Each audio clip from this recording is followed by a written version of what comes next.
For a couple of months now, I've been using Procreate as well as Medibang. I just wanted to try something new, and I saw a lot of my artist mutuals on Instagram using this application. It looks pretty cool, so I wanted to try it out, and after months of using it, I'm quite in love with it. However, I still use Medibang. I don't know why, but I somehow still feel this emotional attachment towards Medibang. I've been using it for years, after all. But also, I didn't want to limit myself with just using one program. I also want to start learning other softwares like Clip Studio and some more advanced tools like Photoshops. But in the meantime, I am just taking baby steps and trying out Procreate at the moment. So, I began recording this particular art piece of Scar from Lion King pretty late. I bought this camera a few while ago. I just did not have a proper camera stand for it until now. Upon uploading this video, I am in the midst of recording another video from start to finish. And that one is a different art series, different from The Lion King, but I am still also doing another painting for Lion King. I post early access whips, aka work in process, to my patrons, so they already know what it looks like so far.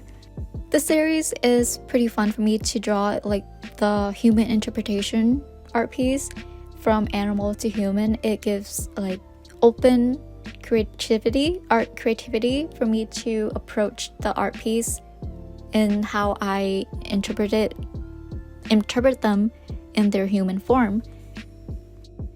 However, I did realize pretty late, I think that I might have made Scar appear a little bit too muscular for him because he is supposed to be malnourished.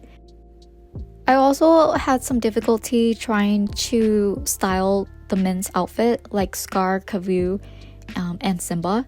But for the ladies, it was pretty easy for me to find some outfit inspiration from Pinterest. But just for Simba, Kavu, and Scar, it was a little bit difficult for me how I was going to approach their outfits. I was also struggling with their hairstyle as well. I want Scar and Kavu hairstyle to be different than Simba, but I tried to search for some references in Pinterest.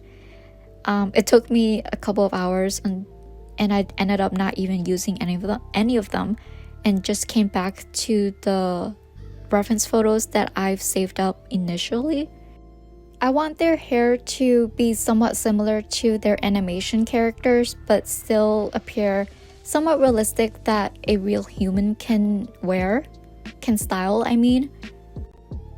I played around with many textures for Scar. To be honest, I was struggling with his face a lot.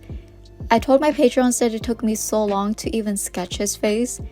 I have a same face syndrome problem that I struggle with, and I don't deny that. I think I just happened to make the challenge too hard for myself for this art piece because I tried to paint a face for Scar using multiple face references from different models instead of just using picking one model reference. It is hard for me to find a particular angle that suits the pose that I was going for, so I just opt to get a little creative.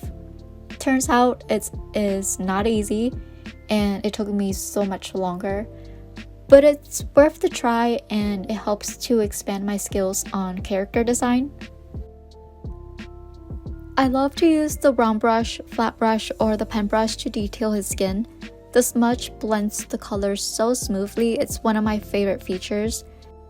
I didn't have to use the airbrush and the eyedropper to blend, and it seamlessly smooths and makes the process faster.